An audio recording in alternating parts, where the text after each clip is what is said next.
আসসালামু আলাইকুম ওয়া রাহমাতুল্লাহ।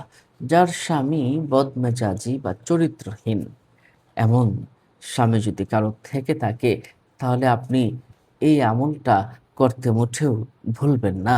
স্বামী যদি বদমেজাজি এবং চরিত্রহীন হয়, পরপর ৩ দিন ফজরের নামাজের পরে আপনি কষ্ট হলেও ফজরের নামাজটা পড়বেন বোন।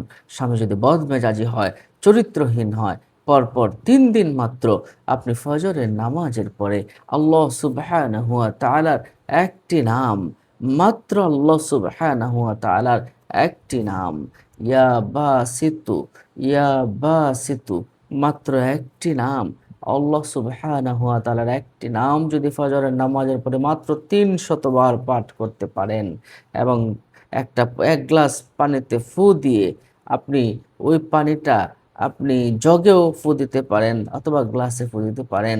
ওই পানিটা যদি আপনার স্বামীকে পান করাতে পারেন, তাহলে তার বদমেজাজ দূর হয়ে যাবে, চরিত্রহীন তার দূর হয়ে যাবে। আপনি কি কাজ করবেন? স্বামী যদি বদমেজাজি হয়, চরিত্রহীন হন, মাত্র ৩ দিন, মাত্র ৩ দিন ফজরের নামাজের পরে ৩০০ বার আপনি ইয়া বাসিতু পাঠ করবেন, পানিতে ফু দিবেন, ওই পানি স্বামীকে পান করাবেন। আপনি আপনি যতটুকু পানি, একটু পানি পান করালেই হয়ে যাবে। আপনি পান করাবেন, মাত্র ৩ দিন এই আমলটা আপনি করবেন। হ্যাঁ? ৩ দিনে প্রতিবার ১ বার করে খাওয়ালেই হবে। অর্থাৎ আপনি ফু দিলেন, ফু দেওয়ার পরে এটা সারাদিনে ১ বার অথবা সারাদিন যদি সুযোগ থাকে খাবে। নতুবা এভাবে প্রতিদিন ৩ দিন যদি আমলটা করতে পারেন, বদমেজাজ দূর হয়ে যাবে, চরিত্রহীন হয়ে যাবে, চরিত্রহীন তার দূর হয়ে যাবে, চরিত্রহীন লোক ভালো হয়ে যাবে ইনশাআল্লাহ।